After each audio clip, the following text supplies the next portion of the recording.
Your Honor, calling People versus James Crumbley, case number 22279-989 on page 2279990 at page. Good morning, Your Honor. Karen McDonald appearing on behalf of the people of the state of Michigan. Thank you, Mark Keith, on behalf of the people. Good morning. And good morning, Your Honor. I'm Shannon Smith. To keep it easier for the court, I'm going to continue to represent Jennifer Crumbley. Good morning, Your Honor. Marielle Lehman on behalf of James Crumbley. Well, I hope you're feeling better. Ms. I am, Smith. thank you. I'm down a gallbladder, but doing much better. Glad to hear that. Well, you can all be seated. There's an agreed upon joint representation waiver form, correct? That's correct. Thanks, Your Honor. And are your clients prepared to sign this form? They are, Your Honor. They are, Your Honor. Okay. So I'm going to ask each, you can stand if you'd like or sit, but could you both raise your right hand? Could you raise your right hand, Mr. Conley? Do you swear or affirm the testimony you're about to give is the truth, so help you God? Yes. Yes, sure. All right, you can put your hand down. You know what, Your Honor, we had asked Ms. Burgess if there was a earpiece Mr. Crumbley could use. He's hard of hearing. Oh, I know that an order was placed to the county. He has just I was not aware of this at all. okay, I emailed your chambers. Is it possible if we just check and see if it's available? Yeah, but it's a court administration issue. This is the first I've heard of that. Mr. Crumbley is indicating he can hear you. He's saying it's okay for today. Okay, well, I'm glad you made me aware of that. Okay, I think they might be bringing it down. It's at the court administration, but this is the first time I was made aware. Can you let me know if you can't hear me? It's important that you hear everything I say. Yes, sure. Thank you. Okay, all right, so you can both put your hand down. Could you tell me your name Jennifer Crumbley.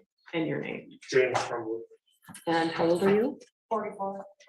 45. Can you read, write, and understand the English language? Yes. Yes. Could you hear and understand, can you hear and understand me? Yes. Yes. Could you hear and understand your attorney? Yes. Yes. And are you satisfied with the advice of your attorney? Yes. Yes. And you understand that you are charged with 4 counts of involuntary manslaughter. Do you each understand that? Yes. Yes. Do you understand you have a right to have your own attorney and conflict-free representation? Do you understand that? Yes, Your Honor. Yes, sure. Do you understand that there are various risks related to joint representation and that they can include the following? Joint representation can compel a lawyer to refrain from taking certain courses of action during trial, before trial, and even after trial at sentencing. Do you understand that? Yes, Your Honor. Yes, sure. Joint representation can affect advice regarding the decision to plea negotiations themselves, and decisions during jury selection. Because a lawyer will have the duty of loyalty to both clients, the lawyer may not be able to suggest or take courses of action that would benefit one client but hurt the other. The duty of loyalty could prevent counsel from pointing out the differences between the client's culpability in potential plea negotiations or at sentencing. In making comparisons between the 2 clients, it could put one client at a disadvantage. Do you understand that, Mrs. Crumbley? Do you understand that, Mr. Yes, Crumbley? sure. The duty of loyalty to both clients can affect counsel's decisions regarding matters of trial strategy. For example, it could limit the presentation of evidence, the examination of witnesses, or even decisions to call certain witnesses in an effort to protect the other client. As such, in the examination of witnesses, counsel may not be able to ask a question that would help one client but hurt the other.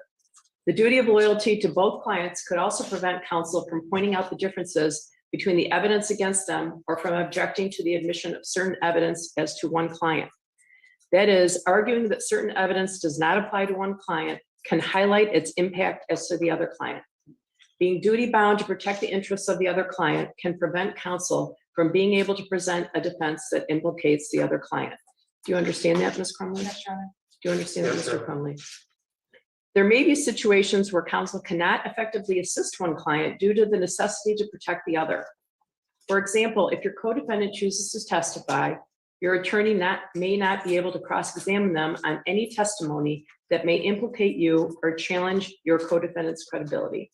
Do you understand that, Ms. Crumbley? Yes, Your Honor. Do you understand that, Mr. Crumbley? Yes, sure. A lawyer has a duty to preserve their client's confidences and secrets. And either that duty may become compromised in the situation of joint representation, or counsel may not be able to share certain facts with one of the clients. Do you understand that, Ms. Crumbley? Yes, Your Honor. Do you understand that, Mr. Yes, Crumbley? Your Honor. Have you had the opportunity to consult with your retained counsel as it relates to the issue of joint representation, Ms. Yes, Your Crumbley? Honor. Yes. Have you been given the opportunity to consult with independent appointed counsel regarding joint representation and the potential for conflicts of interest? Yes, Your Honor. Yes, Your Honor. Having been given the opportunity for such consultation and understanding the risks, do you wish to proceed with joint representation? Yes, Your Honor. Yes, Your Honor. Do you understand that your attorney will not be able to act as a witness? Yes, Your Honor. Yes, Your Honor. Do you understand that by entering this waiver, you will not be able to raise these issues in an appeal should you be convicted? Yes, Your Honor. Yes, Your Honor. I'm going to ask that the defendants sign this form. May I approach to grab it? Sure, I have many. Your Honor, is it possible to uncuff their hands so they can sign? By the way, I would have done that right at the beginning of the hearing, so could you uncuff so they can participate? Thank you, Your Honor, very much.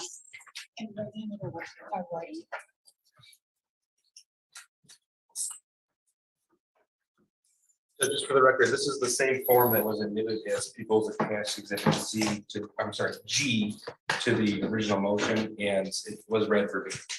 Yeah, it was supplied to me, and my understanding is that both defense counsels and the prosecutor agreed to this form. That's correct, Judge. Thank you. All right, thank you.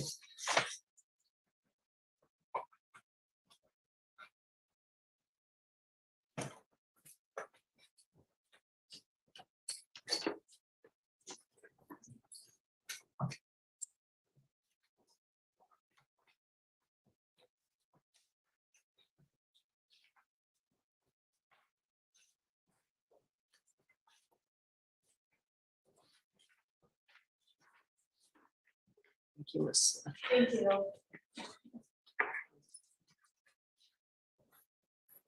All right, today is the date and time set for a pre-trial. I'm in receipt of the defendant's motion to modify bond and the response by the prosecution.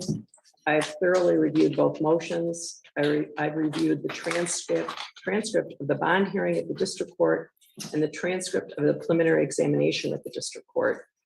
I'm ruling on the motion pursuant to Michigan Court Rule 2.119E3. Pursuant to Michigan Court Rule 6.106H1, this court does not find an abuse of discretion by the district court judge. However, pursuant to Michigan Court Rule 6.106H2B, this court has jurisdiction and may make a de novo determination and modify a prior release decision. We look to Michigan Court Rule 6.106F, which dictates the relevant information that this court is to consider when determining pretrial release. First, defendant's criminal records.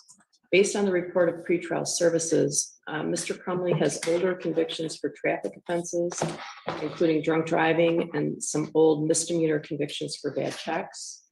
Similarly, Jennifer Crumbley has older convictions for traffic offenses, including drunk driving and a misdemeanor conviction for a bad check. Next, history of substance abuse or addiction. Although both defendants have a drunk driving conviction, those convictions are at least 17 years old. The court is not in receipt of any documented history of substance abuse or addiction. Defendant's mental condition, including character and reputation for dangerousness.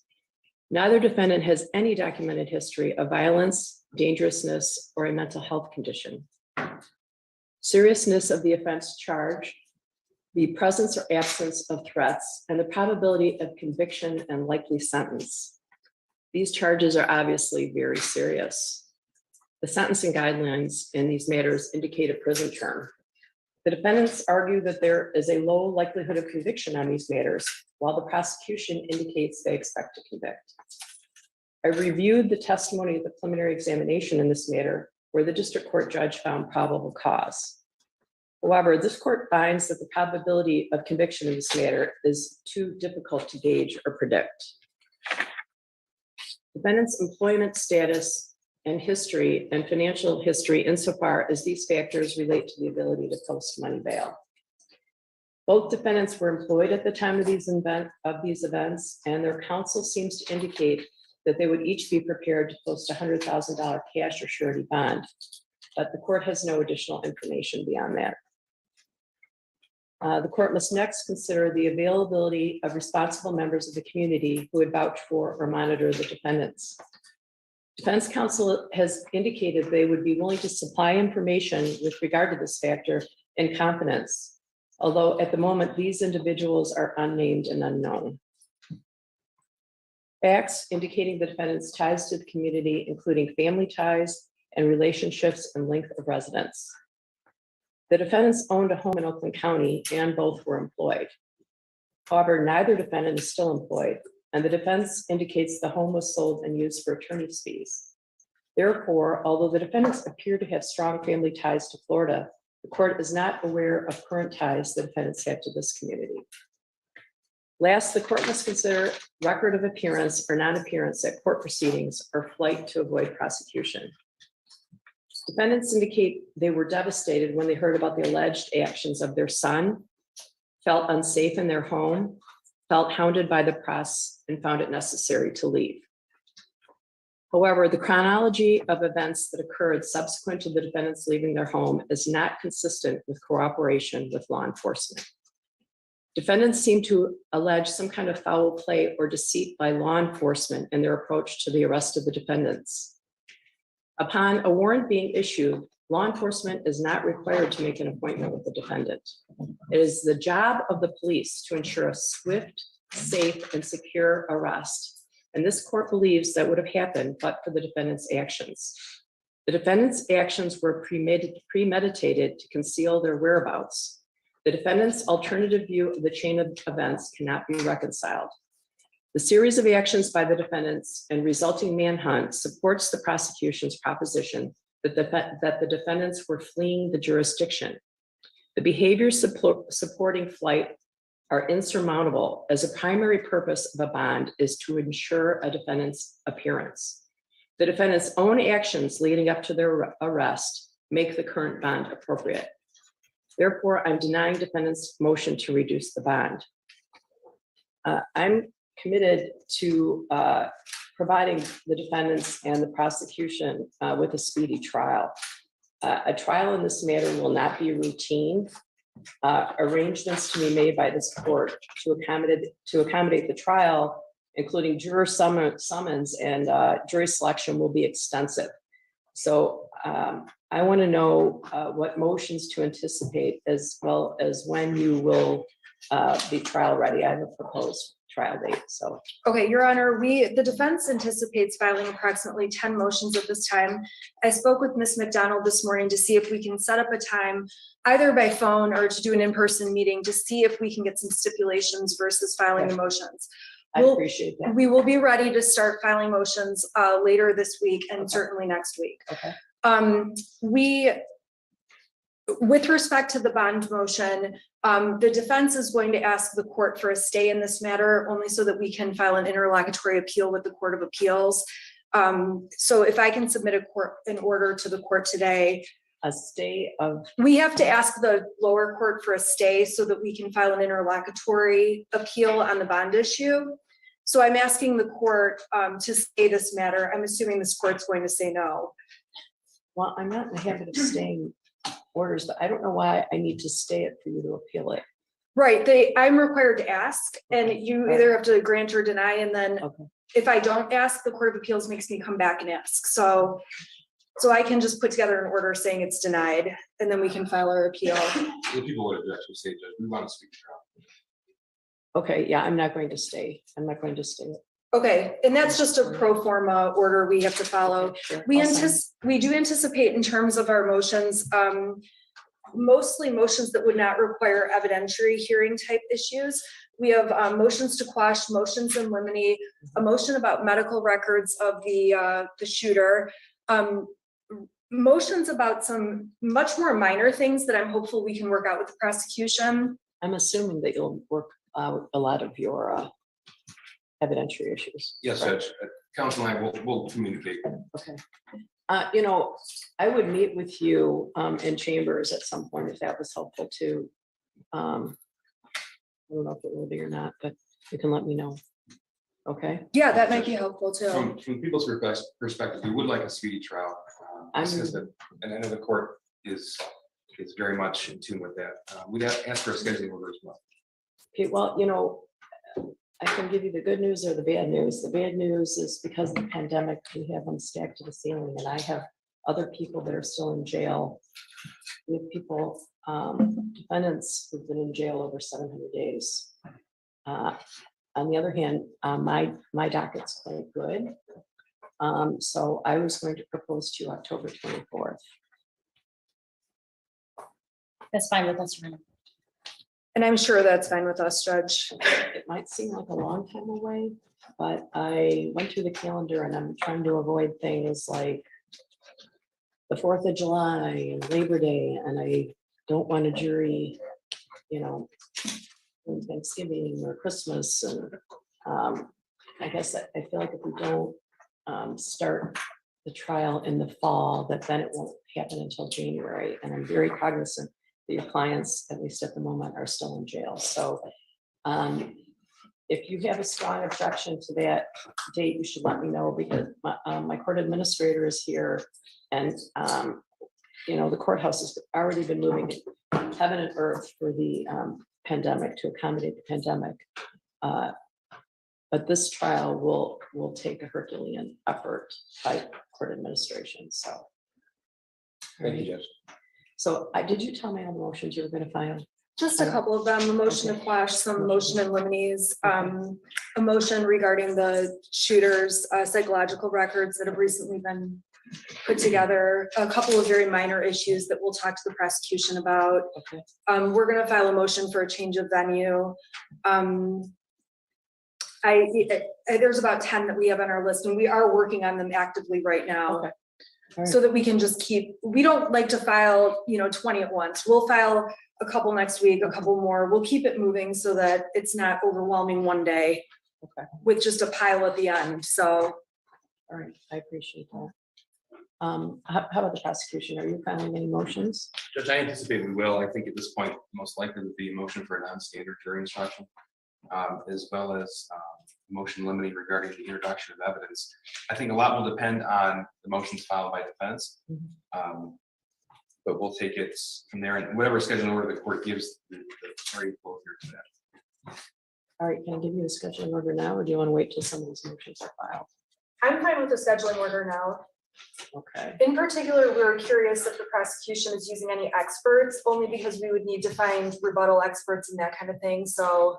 Do you know that yet? We'll let the court know as soon as that's determined. Okay. Yeah, I think that both sides are familiar with cases where, someone's not available or something happens and you ask the court for an adjournment, and the court is willing. I'm not wed to October 24th, but I'm now going to put the wheels in motion, and it's going to be a lot for the court. So it's not easy to change. So if you find that that's difficult, I don't, maybe you think it should be sooner. I don't know. I do have other people in jail, but I don't have as many defendants in jail as most of the other judges in the courthouse. So, Your Honor, I think that October 24th is reasonable.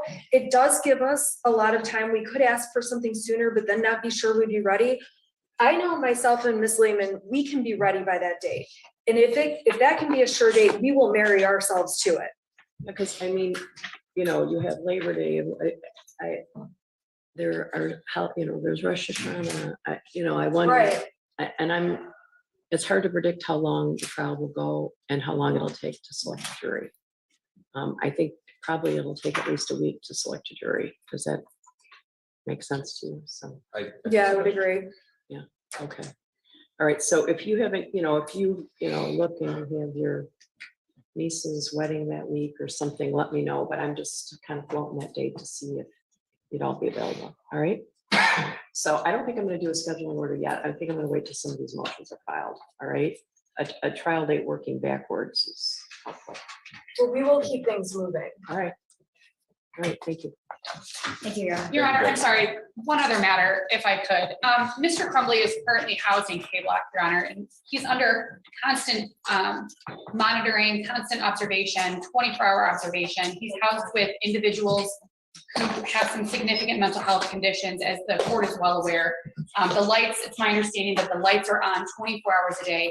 Your Honor, I'm asking, and I know that Mr. Crumbley has previously made this request, we have not. I'm asking that the court direct the jail to reclassify Mr. Crumbley and allow him to move to a different unit. Obviously, if the jail has some concerns that they would like to share, we'd be more than willing to listen, but he's been on that unit since he was arrested and taken into custody. So I'm just asking that the court direct the jail to reclassify him and take these things into consideration. Okay, well, I'll say a few things about that. Because of the posture of this case, I think all motions should be filed in writing, but I can tell you that I don't direct what the jail does. We have, a separation of powers here. I don't direct the jail. Mr. Bouchard does not listen to me. So if you find something in the law that would allow me to make that request, I potentially would, but there's a separation of powers for a reason. I don't direct law enforcement, so. Thank you, Your Honor. All right. Thank you. Thank you, Judge. All rise.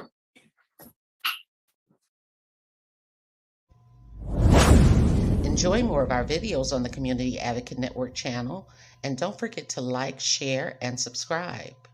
If you would like to advertise your service, special announcement, or event, you may contact us at the Community Advocate Network at gmail.com.